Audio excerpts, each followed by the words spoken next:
Hello and welcome to Netflix versus Cinema or Sofa. Big stream or big screen. Where are you going to spend your hard-earned money when you're not watching the World Cup? That is what we are here to help you answer today. Let's get ready to rumble!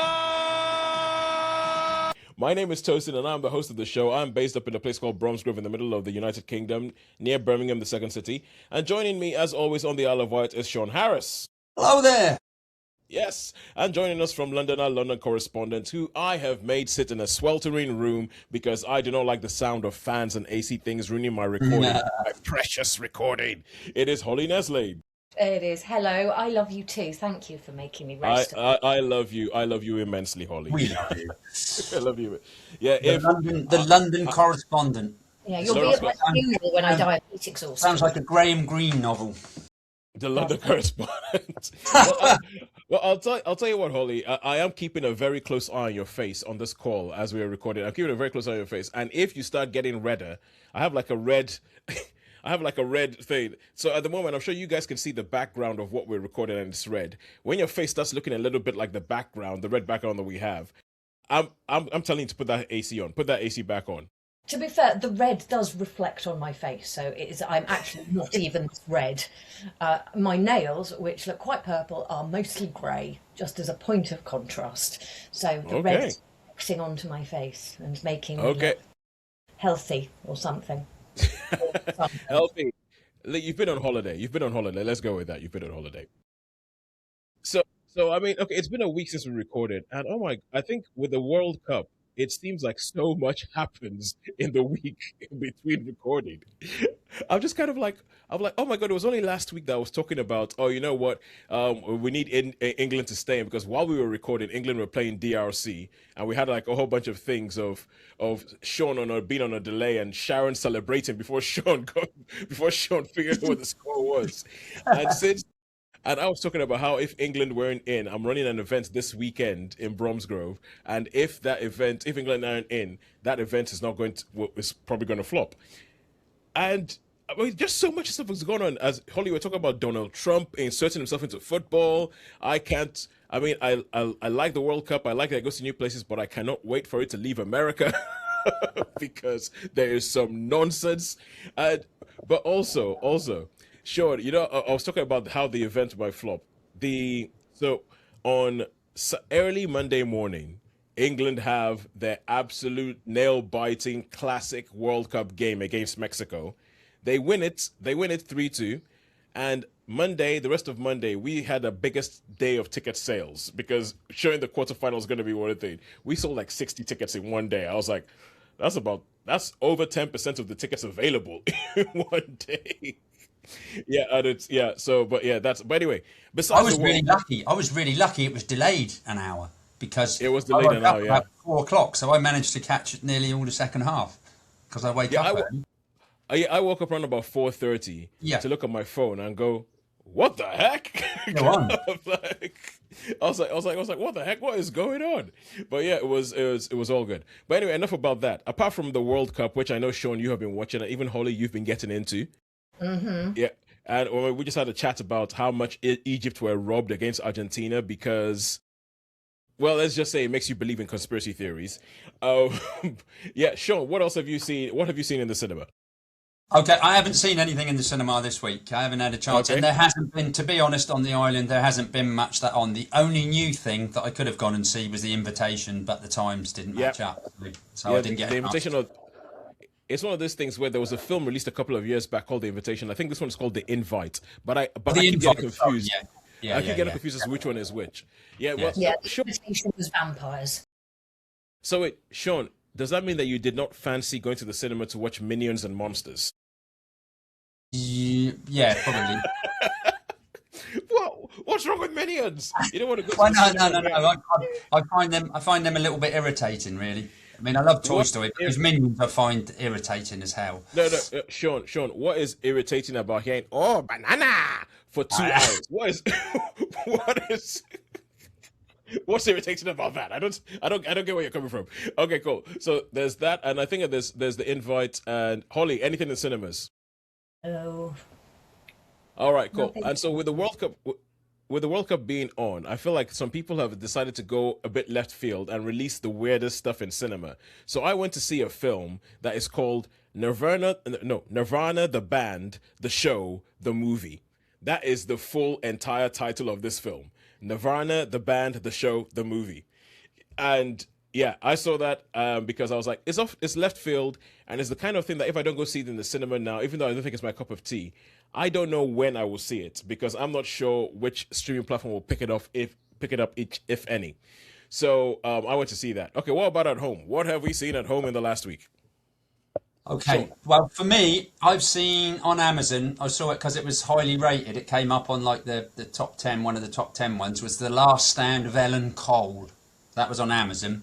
And I have also watched, I mean, Amazon's got loads of stuff that I like going back ages. And we've got to have this conversation because I watched Go Tell the Spartans, 71. I've been re-watching stuff and they still hold up. And I think there's some films that they may just come on and you have to watch them again. You have to.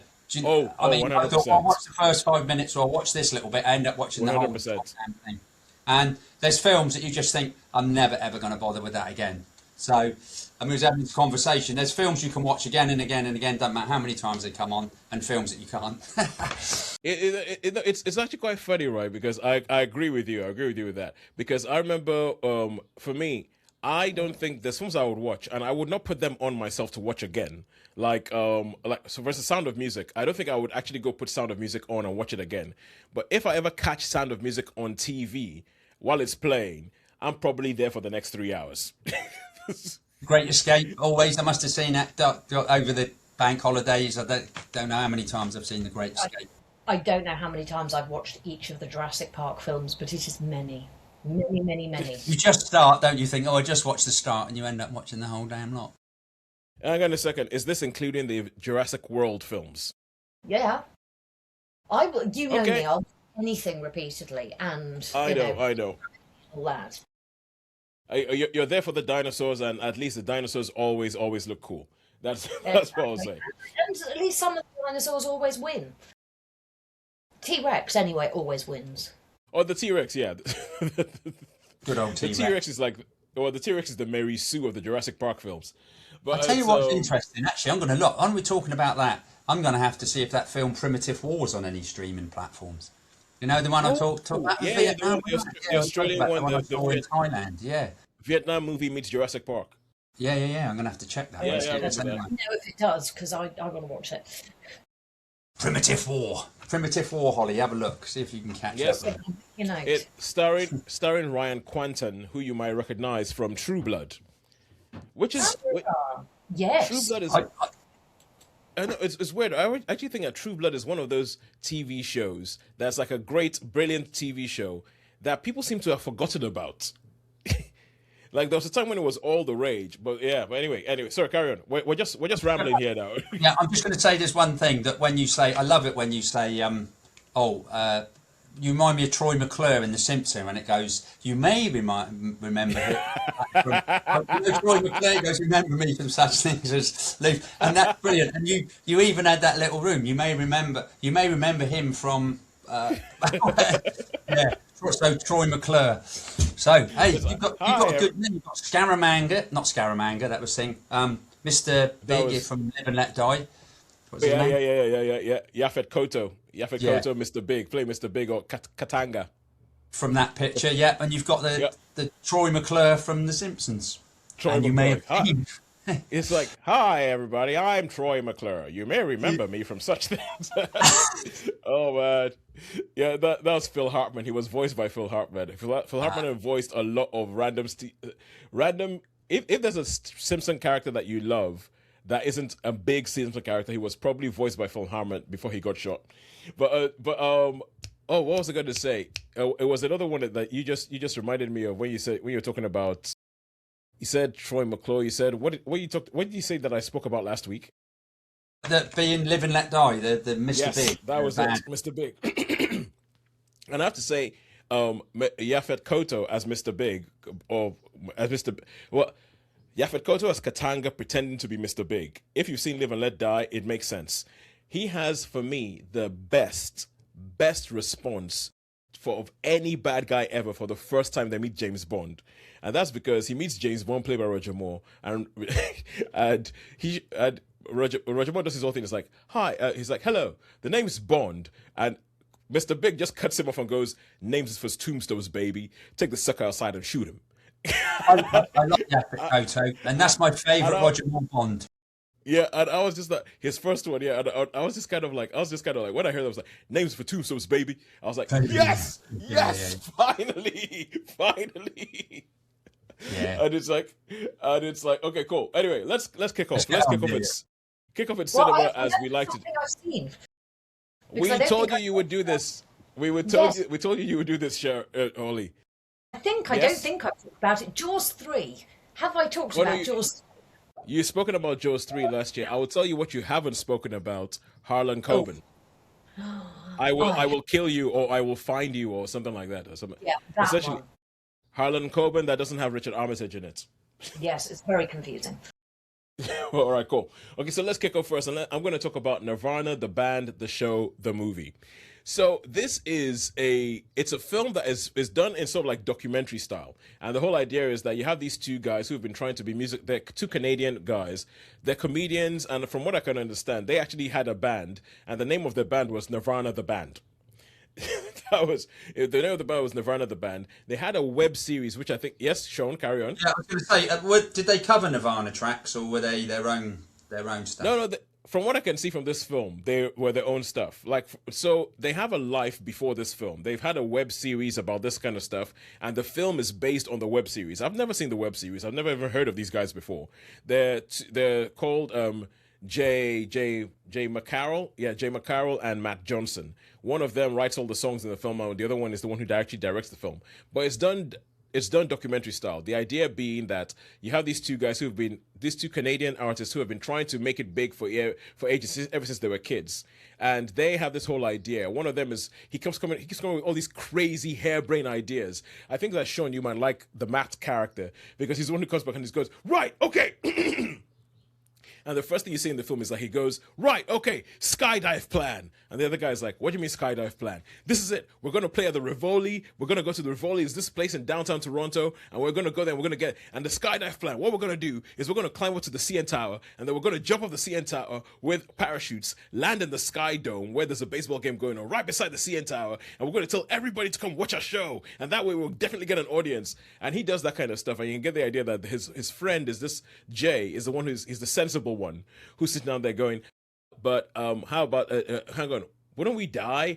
That kind of stuff. And Matt's the one who's just running around going, he's running around going, don't worry about it, we'll be fine, it's all going to be good. That kind of stuff. And that's the dynamic. It's the dynamic of these guys. And so I don't know much about the TV show, but this is why it kicks off. It kicks off with them trying to get a gig at a place in downtown Toronto called the Rivoli. It doesn't even look like it looks like it's a pub, but they're really, really obsessed with getting a show there. And they keep referring to the people who are filming them, because they have like this whole idea of the people who are filming them, because they're trying to preserve everything that they do for when they make it big and they can show this is how we started. So it is done like a documentary, but it's there's some bits where, like, most of these things that are trying to be documentaries, they seem to forget that they're a documentary, because there's some shots you're like, okay, so exactly who is filming that? Exactly who is filming that? Why are they filming that? What did that? If someone is trying to run away from somebody else, why would? But it's kind of like, okay, ignore all that. Generally speaking, this wasn't really my form of humor. I think it's a little bit more like, there's a bit of it that's a bit like the Canadian Office, but there are some things that they do that are like the CN Tower sequence in this. The CN Tower sequence is actually, right. Yeah, it's actually. They actually jump. They actually jump. They actually do the stunt. Well, you don't tell. Well, let me just say that if they don't do it, computer graphics have come a long way from what I thought. Because okay. the way this thing is filmed, right? It's filmed on camcorders, like handheld camcorders. So it's not very high tech. It's not very high tech or anything like that.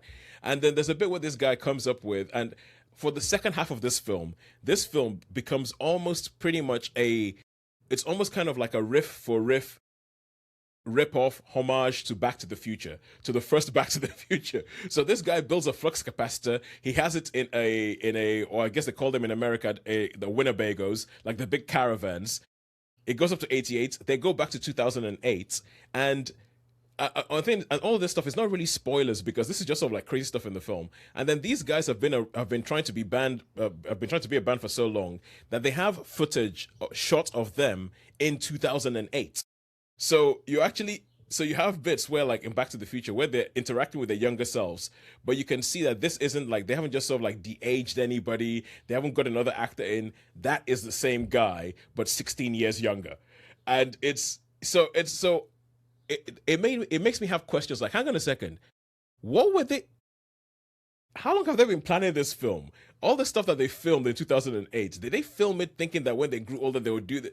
Or did they just film all this stuff and then did they figure out a story that worked with the stuff that they filmed in 2008, 16 years late? And it gives me questions like that. I think that the depending on how you are, you might find one of the characters really annoying. You might find both of them annoying depending on how you go. But and there's bits where they acknowledge, like there's bits where one of them goes, he looks directly at the camera, and he says, it's like, you know what? If you're seeing this film, you are very lucky. That means, because I don't think they're going to let us release it because of all the copyright law. Because they used the Back to the Future music. They use the whole final act. The entire thing is stolen. It's stolen from Back to the Future. It's stolen from Back to the Future. It's like, we know when lightning is going to hit the CN Tower. We know where we're going to do that. And it's all that. But what it ends up being, and Sean, this is something I wanted to link to something you said last week. You know, you were talking about Jackass, and you were talking about how it ends up being a little bit moving, because even though gross out humor might not be your thing, or even though it is your thing, it ends up being like this ode to male friendship and this ode to how these guys and how much they've been in each other's lives and how much they need each other and all that kind of stuff. And that's what this film ends up being, because first of all, you're going, okay, what are they doing? Where are we going? Okay, this guy comes up with a time machine plan, and then they have I feel like there's so many Canadian jokes in this, because there's a whole bit, there's a thing about this drink called Orbits, and it's supposed to be an Orbits drink that seems to be very Canadian, they stopped making in 1999, but it's totally crucial to the entire plot, if you want to call it a plot that this film has. It's totally crucial, and I've never heard of that drink before. I think it might be a Canadian thing, and it ends up being like an ultimate friendship. So all in all, I thought it was kind of like, I'm quite happy I saw it, even though it's not really my cup of tea. I was kind of like, you know what? This is what it's good like. I mean, the World Cup has given me a chance to actually go see something I wouldn't usually see. So I went to go see this. Yeah, Sean, Carrie, you're going to ask a question. Yeah, I was just going to say, it's quite funny with the Nirvana bit. I wonder if they were trying to get people thinking it was something to do with Nirvana, the group, the Kurt Cobain group, and a bit like we spoke about with Fury Road. Do you know what I mean? The road to Fury Road, and maybe. When you first said the title, I was thinking it was like just a documentary about like you get these Nirvana, movies, where you get these movies where they have a concert or something. That's what I thought originally. So. Get Troll 2. That being another one of our classics. Yeah, Troll 2, Mean Girls 2, the fact that all these films had absolutely nothing to do with the original thing, they just slapped the title on it. And, so I see that, but I think with these guys, that's part of the joke, because they're a comedy duo. So the fact that they call themselves Nirvana the band is the fact that they're this struggling comedy duo that have named themselves Nirvana the band to get around like copyright issues, because they wouldn't be able to use that name otherwise. So people will show up thinking that they're Nirvana, then they'll be like, no, love us and all that. Although there is one song that they write in this film that is actually quite good. I'm like, actually that. I could see that song charting. I could totally see that song in the charts.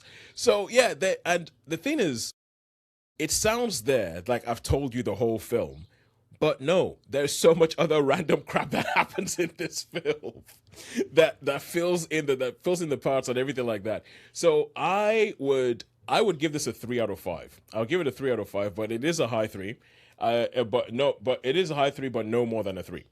And it's for me, because I think it's because it's not necessarily my form of humor, and I feel like the whole idea of this is supposed to be somebody's filming them the whole time, because there's a bit where one of them is trying to run away from home, and you're filming him running away from home, and if he's trying to run away from home, why is the guy standing there filming him? Because they keep referring to the guy who's filming him. So I'm like, no, so what? That doesn't work. That only works if it's a film. It doesn't really work if it's somebody supposed to be filming him and you're trying to say that this is like a found footage documentary or anything like that.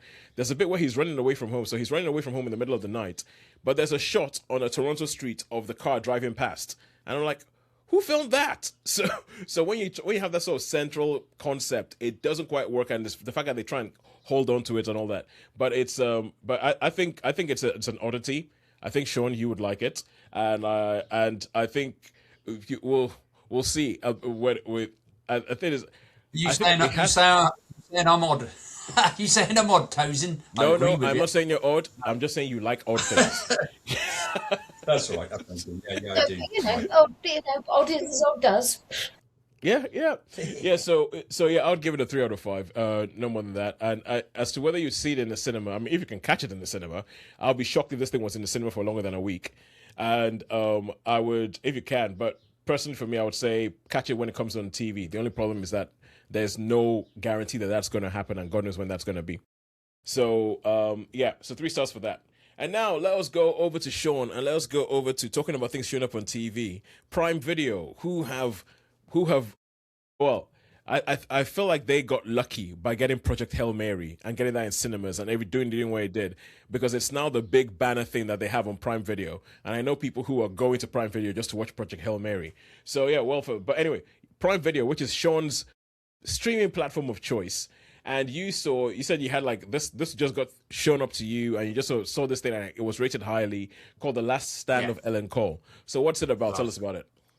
Okay, so Last Stand of Helen Cole. So it sort of runs. It's like a modern day western, and it sort of runs. Like it. That title sounds. Yeah. So it's in Montana, and you've got a big real estate agent that is things have been happening because he wants to build this big golf course, and he wants a bit Trumpian character, shall we say? Yep. And you've got Ellen Cole, who's hers is like the last house standing, if you will, and they're going to try foul. Yeah, and so they're going to try some foul means to get the property, because she refuses to sell. So she's struggling a bit. She's got she's got emphysema, and she's not the best. And it sort of starts off. This girl's going out of town.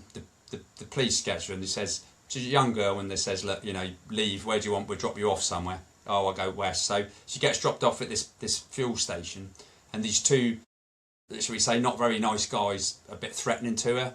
But this Ellen Cole just turns up and gives the young dudes are like, what are you doing? And let's just say she does some rather. She takes care of them, shall we say? Not kills them, but just sort of disables them. And then she says to the girl, "Get in."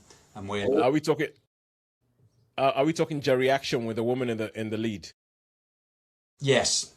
So yeah. So the old lady, So she sort of anyway. She goes back and she talks to the girl, and this girl's father, he was sort of down as the drunk that was the town drunk that was, but he'd actually been doing a lot of investigation into what had been going on and what had happened. And so she really doesn't like her father, but in the end, there's a little bit of redemption. So basically, it's like an old type Western, shall we say, a bit of grindhouse feel about it. And obviously, she wants to defend her house. She says she's not going to, for the corrupt policeman, all that. And it turns out that she was actually... when she was younger, she was a Russian KGB sniper and she can sort of take care of herself a little bit. And there's a good cop in it that doesn't realise the bad cop's a bad cop and ends up getting sort of in there. So there's this young girl. I thought you were going to say, it turns out that when she was younger, they called her, she was Mama Wick. Mama Wick, yeah. So there you go. But there's a few bits of the physical stuff, but it's more guns but yeah, she can take care of herself, shall we say. So that's basically the film. Is she's defending her property against really, really bad guys, and they end up, so the police can't cope with it, so they end up getting in this. I don't know who the actor is. Perhaps you could look for me, Toes, on it. But there's a dude who's like a I don't know. He's like he's the one that does all the stuff. He's like a secret agent sort of chap. And anyway, in the end, a whole sort of super team turns up. With all the masks and the balaclavas and everything. Hundreds of them. Yeah. So it sounds like it might have a little bit. It's okay. Just from what you're describing, it sounds a little bit like a sort of Western Montana set take on something along the lines of Assault on Precinct 13. Similar. It's very similar. Yeah. Similar sort of vein. Yeah. So it goes along that way where it defends. Yeah. So, but again, you've got these. I mean, I think you have to suspend a bit of disbelief. You're talking. Super screens, this the whole thing, and you may be good. I've got this thing. You may be good, and you might be able to take out a few, a dozen or whatever, and that. But a whole sort of, should we say, a whole army. Do you know what I mean? It becomes a little bit.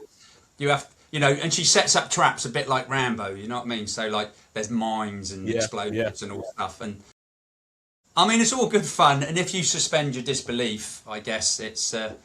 I mean, it's well acted. I mean, she's the lead. I'm not sure what the actress's name is. It's Lynn. I just looked it up. It's Lynn Shay.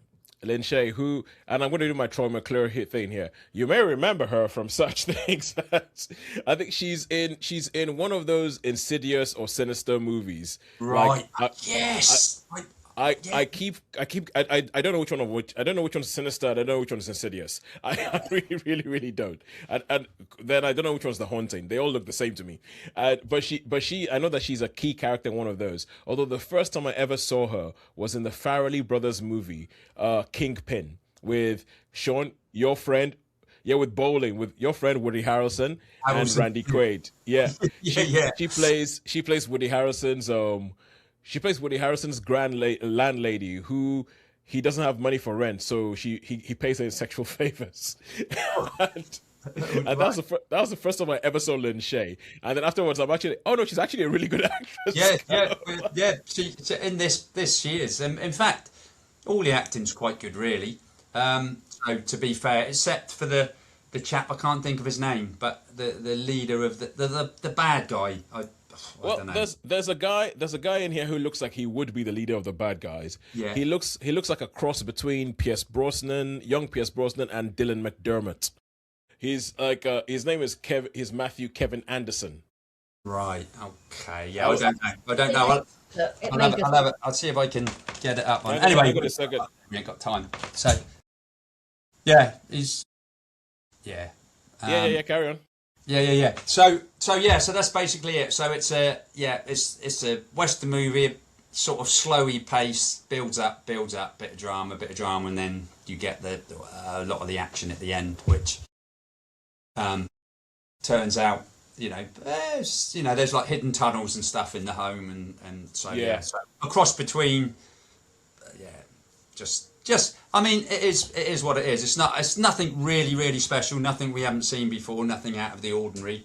Enjoyable. It was enjoyable. I won't say I didn't dislike it. So I would put this down. Probably I'd go with you as a 3. It's something you could watch, and no need to watch it at the cinema. You could watch it at home. Well, yeah, I don't think it's ever going to the cinema ever again. So, but it's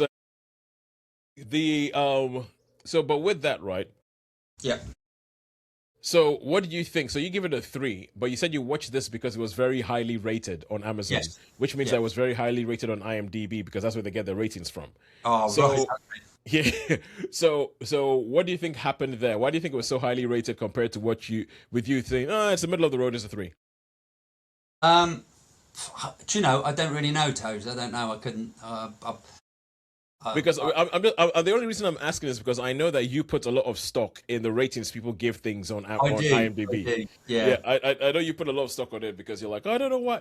Oh, they can only go like 5.2. Yeah. So yeah, I mean, I don't know. As I say, it's watchable, but I didn't think there was anything maybe excellent about it. Yeah, excellent about it. As I say, the acting was. I mean, she was quite convincing, even though. Yeah, Lynn Shay's good. Yeah. But she was quite convincing. But I'm determined to find out who that dude is now that I'm talking about. So, I'm trying to share my screen to show you a picture of the guy who I think it is, but my screen is saying no. Yeah, So right. it's like, Because if but I we'll have a see, look at the thing, we'll see if we can figure it out by the end of the show. yes, We'll see. okay. Yeah. Okay, okay. Any questions, Holly? Let's try it now. Oh, I think this sounds comfortably mad. She's in Insidious. Yeah. Insidious. Okay, so she's Insidious. That's the one. Yes, and for all it's a ridiculous series, she is good in it. So No, I think I've got him. It's Craig Sure. Tate. Not him. Oh, No, it's Craig Craig Tate. Tate. Oh, this Yeah. guy. Where is he? Okay, Yeah, that okay. guy. That second one in on yours. This one's he was Yeah, like yeah, this yeah, other yeah, one. yeah, yeah. never seen him before in my life. So Craig Tate. I don't know what. Yeah, he I don't know. I couldn't. okay. I didn't know with him, Toes, whether has he been in anything good? The thing is, like, it's funny you said that because I've never seen him before. But when I saw his face, I did think he looks very much like my friend Chukuma, who I grew up with. So I'm gonna have to tell Chukuma. Chukuma, I think I found your doppelganger. I think I found your doppelganger, a guy called Craig Tate. Chukuma. Yeah, he was Chukuma probably the lived in weakest. Texas. Sorry to your mate, but yeah, he was probably the weakest actor in the film. Okay. For All me. right, cool. Never mind. Okay, goodbye, Craig Tate. Yeah. Okay, so and now we come over to it's going to be Holly. Holly, we get a chance to talk to us about I Will Find You, and this is, and I think Holly, if I'm going to be honest with you, your number one job, your number one mission, should you choose to accept it, is to explain to me how this is different from any of the other 500 Harlan Coben adaptations that we've had, which I'm guessing this is on Netflix as well, because they're all pretty much on Netflix. They're all on Netflix. So how is this one different, or has Harlan Coben just made his TV show again? Well, they've set this one in America, so that's a change. We've had some in Poland, we've had some in England, and I think they are actually the books are based in America, possibly. I'm not sure. I've Yes. ever read, but this Yes. one is actually set in America. So that's different to the more recent series. And France. There have been some in France too. Yeah, because the first time I ever heard of him was a Daniel Oitel movie that was called Tell No One. And that was a movie that was made, and it was French, and that was the first time I ever heard of Harlan Coben. And I was like, who the heck is this person? And I realized that he's the king of airport reads or something. Yes. So Harlan Coben is an excellent pulp fiction writer. They, insofar as I can tell, having never actually read any of his books, even though I like reading, trash occasionally. They're all identikit, really, where there's a mystery and possibly someone's disappeared and possibly somebody's dead and you're trying to get to the bottom of it. Well, this one begins with a man in prison for the murder of his son, who was a child at the time, and it becomes apparent that it is thought that he may have done this in his sleep or something. He doesn't personally have any recollection of having done it. He has been in prison for 3 or so years. His wife divorced him, unsurprisingly, because, do you want to stay married to the person who murdered your child? Quite brutally, beat him with a baseball bat or something. It was not fun. So all in all, so far so cherry Harlan Coben life affirming stuff. Absolutely. The interesting thing is that it's an old family friend who happens to be the prison governor, as you do, and his son is, I think, local police or something. I don't know. I didn't really care. And main character name, no idea, can never remember any of their names. Sister-in-law shows up with a photograph that appears to be of his dead son, who had a very distinctive birthmark that will shrink with age but will continue to be present. After which he then thinks, no, I clearly didn't kill my son, and through a somewhat convoluted and semi-effective plan breaks out of prison with the assistance of the family friend governor and his son for reasons, and off he and his sister-in-law go to establish what actually happened and whether or not his son is still alive. Okay, I'm going to be honest with you, Holly. Compared to other Harlan Coben things that you have described to me, because honestly speaking, I've never watched any of them. So the only way I know about them is you describing them to me. But I'm losing interest in this one already. Yeah, I mean, it doesn't have Richard Armitage in it either, which is confusing because they always have Richard Armitage in them. If they're well, all of the British ones do, and so I don't realise necessarily they're Harlan Coben immediately if they don't have Richard Armitage in them. I No, do but I want, thought the Jonah Lumley one didn't have Armitage in it. yes, The that is Jonah true. Lumley Mitchell Keegan one. Yes, we have had two, I think, without Richard Armitage. So that are not European. It is surprisingly very watchable. By Okay. Harlan Coben's are always watchable. I mean, they're say Pulp Fiction brought to screen in the traditional sense rather than the Tarantino sense, obviously, Yeah. and so there's sort of a mad dashing around of various bits of northeastern North America on the mission to find out with his ex-wife who is a does a thing charity stuff. I don't know, I've forgotten already. And she is a doctor of some description, or healthcare worker, and her new husband is a doctor, and all that Okay. sort of Okay. Yeah. marvelous stuff. And it's all very interesting and all terribly convoluted. And I genuinely did not quite see the end coming. Kinda, but not exactly. So it was that they're usually suitably random. That you're just like, why? That's quite illogical. It's a Okay. quite unhinged. Oh, quite unhinged. Okay. So how many stars would you give it? Yeah, I mean it's absolutely worth watching, but the premise is just convoluted and silly. I think that's the thing because a lot of the other ones they have like a straightforward thing. A woman thinks her husband is dead. She receives a letter that says he might still be alive.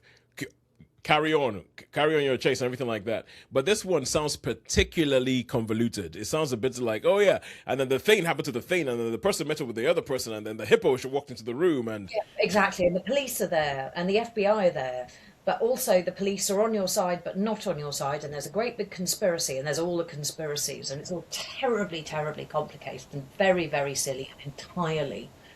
would you? I mean, it's unhinged in the silliness of it, even by his standards.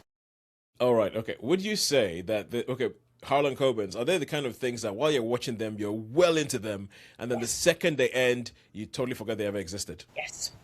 Because as we've established, as is traditional, I can never remember who anybody is. And this is a particularly epic example of me not remembering who anybody is. I can remember none of their names.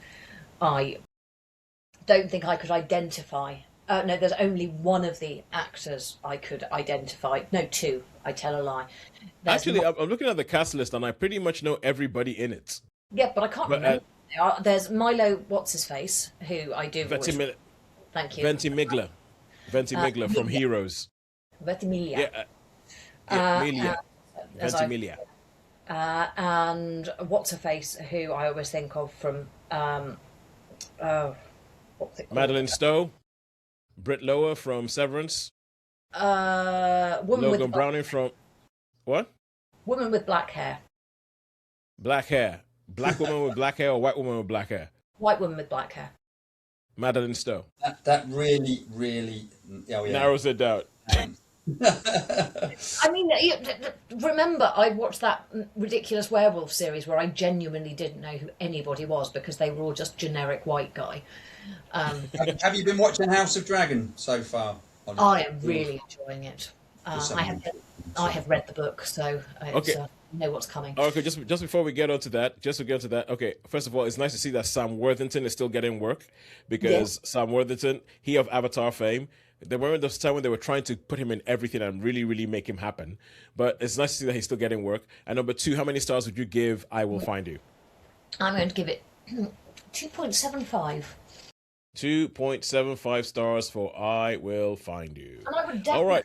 recommend it if you've got an afternoon / evening to watch something quite pointless and a bit silly that's got lots of drama and tension and stuff. While doing other stuff, Oh God, yes. it's that kind of show. Yeah, It's I mean, that kind of show. NYT, puzzles and the LinkedIn puzzles and some cleaning. Load the dishwasher. Yeah. All right, cool. So with that, who do you think has won this week? Is it cinema or is it Netflix and Friends? Oh, up until that, it was a tie, but Holly's brought down by point. Yeah, I think cinema's just So cinema wins. Cinema wins. Cinema wins with a random thing, like with a random Nirvana, the band, the show, the movie. Yeah, we do like randomness. So I think it did remind me a little bit of like going into something else. Like, I don't really know anything about this, but it's that was like that big in Japan. I can't remember what they were called. There was People Just Do Nothing. People Just Do Nothing. Big in Japan. Yeah, that was pretty left field. Pretty random. I quite enjoyed that. I seem to remember. Also based on a TV show. Yeah. What was that? The London one is literally filmed just round the corner from me. It's like 300 meters that way. Yeah, I think they stopped doing they stopped in Brentford.